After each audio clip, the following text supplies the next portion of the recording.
your dreams, goals and desire, aspirations,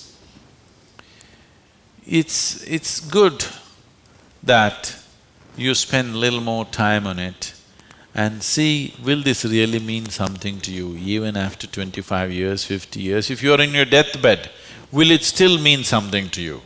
You must look at it.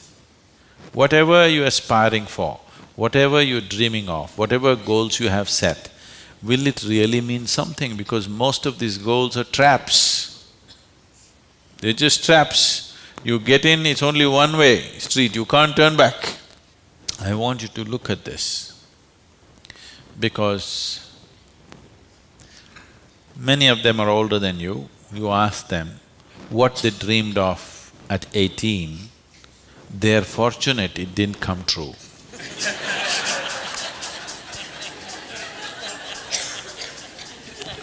Yes or no?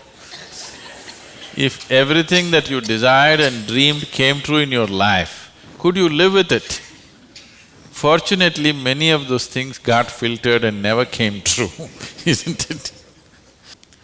So, it will be very good if anybody of your age, if they want to decide and fix the goals of their life, it'll be very good if they take a break from all influence that's around them. Social influences, family influences, other influences, withdraw somewhere, that's why an ashram. Withdraw somewhere, sit down, meditate, bring yourself to a certain level of clarity and joy. When you're very happy and clear, you must decide. Not in desperation, you set goals. Desperate goals that you set will mean a lot to you at that moment. Tomorrow morning you look, you don't know why you're tangled up with it. So, it'll be good. If you're fixing your life, it's best that you do it when you're very, very peaceful, happy and clear-headed, isn't it? Not influenced by anything around you, simply by yourself. Sit and decide what is it that you really want to become in your life. What is it that will be of enduring value for you, not for somebody else, for you. And you don't have to build a personality for that, you strive for that. The necessary persona will come. You must understand what a personality is. The word personality comes from the word persona. Persona means in Greek or in Latin, I'm sorry, is a mask. This is a mask that they used to use in old theaters. Now the same people will be playing many roles. Let's say Ramayana is happening. You have to play Rama's role also and Sita's role also and Lakshman's role also. For everything there's one mask. You hold this mask and speak like Rama, keep it down. Hold this mask and speak like Sita, keep it down. Hold this and speak like Hanuman and keep it down. This is how the plays were done. So it is those masks which were referred to as persona. So personality means you held a mask and mask got stuck to your face, you couldn't pull it out. That means you have a personality. Personality is something that people are trying to develop because they have no sense of being. Instead of the real thing, you're trying to concretize the fake thing. If you are in touch with your being, why do you want a personality? It's not necessary. You can be a different kind of personality in different places. You are actually already. Or are you stuck with one personality? Some people are. People who are simplistic in their head have only one personality. Others have different personalities in different areas of life, isn't it? If you had seen me before like 1999, that is before the consecration of Dhyanalinga, I was a completely different kind of person, okay? To such an extent, everything about me was so different. Well before that things happened that was beyond me, but this was conscious. At that time I was single-minded towards a certain purpose, I was in a certain way. So after… I never thought I will live beyond that. but somehow things happened. Then I thought, okay, now that the work is over, let me change my personality completely. To fulfill that, I had acquired a certain kind of personality. And now that it's over, I thought, let me change it. And I told people around me, see, I'm going to change my personality. Don't be shocked, I'm still the same guy. They said, no problem, this. I said, just hang on, because things will change. Everything about me will change, the way I operate will change, the way I speak will change, the way I dress will change, the way I do, everything will change. They said, no problem, we know you, we love you with this. I said, that's okay, hang on tight, because when things change, people fall off. Lot of people fell off because they couldn't believe. Where is that person that they knew? That person just evaporated, you know This is a new person, they can't identify with this new person. I told them and changed. In spite of that, they fell off. So many of them.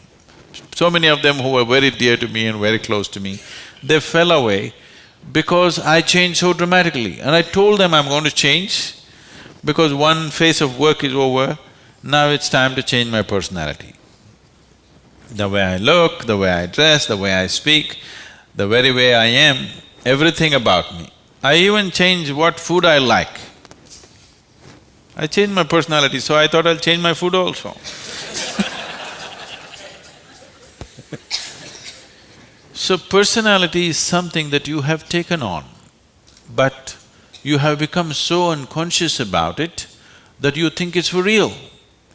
You're asking how to develop, that means you're making it up, right? Another word for developing is making up, isn't it? You're making it up. Make it up whichever way is suitable for your kind of activity, but you must be able to keep it down. If it gets stuck to your face, then it becomes misery. Then all suffering will come to you. You can take on any kind of personality, but when you want to keep it down, you must be able to keep it down. There was a sage. He was so wise. People went to him and crowds gathered.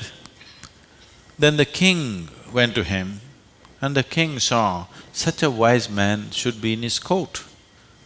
So he told the sage, you must come and become my chief minister, because a wise man like you shouldn't go waste sitting under a tree. You must be useful for the people. The sage said, see, that's fine, but I have a condition. You must give me a room in your palace where I will spend every day 1 hour. You should never peep into that room, you should never ask me what it's about, you should never break into it, nothing. This room should be left unexplored by yourself, your servants, your secret agents and everybody. King thought, that's not a problem. What's the problem with me? You want your room, why do I want to look into your room? Take it. Then whenever any important meeting is to come, this man who's sage, now who's become a minister, so he's wearing appropriate clothes for the palace, but he goes in to this room and locks himself for 1 hour and comes out. A few months and years passed, but then after that, king's curiosity, it even got us to Mars. He wants to know what the hell is he doing inside. So rumor started all around, oh, he's doing something, he's got somebody inside, maybe he's an enemy agent, he suddenly landed here, what is he doing there, what is he doing there? Everybody, the whole palace started buzzing around with what is he doing in this room. Everybody wants to see what's in the room, but it's always locked, he goes in, spends time there and comes out. Especially when something important is to be done, he goes in. All kinds of rumors happened. So, One day, king couldn't hold it. King asked this man, "I want to see what's in that room." He said, "Well, there's a promise you've given me. If you break the promise, I will leave." So he contained it. He doesn't want to lose the man. He's too wise. And then his other courtiers started talking, "How can you allow this? We don't know what's happening inside. It could be dangerous, it could be this, it could be that."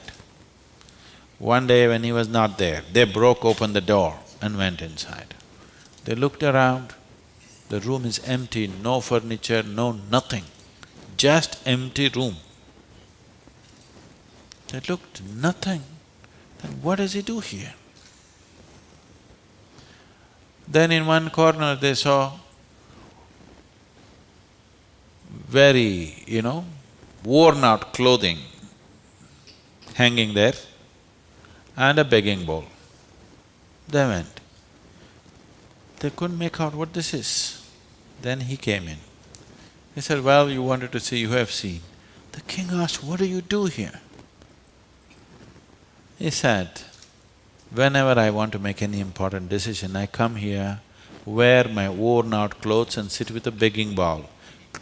Clearly, that I don't want to be caught up with all the things of the palace. I want my wisdom not to be lost in these clothes and in this jewelry and in this stuff. So I come here, wear those clothes, sit with my begging bowl, make the decisions and then come out. Now you've broken the promise," and he left. So, this is what meditation is for you. Every day when you sit, you strip yourself down. You don't have to do anything about it. If you sit there simply, see, anything that's made up needs constant support from you, isn't it? See, suppose you tell a lie. It needs constant support to keep it up, isn't it? But if something is true, you can even forget it, but it's still there, isn't it? You understand what I'm saying? If something is true, even if you forget it, it's still there, no problem. But if it's a lie, you have to keep it up. Your personality is a lie. Your being, your existence is the truth. You don't have to keep this up, this will be anywhere there. What you make up for the sake of the society, to function in the society, you need a certain kind of makeup. You must be able to keep it down. If you're going to bed fully made up, then something wrong with you.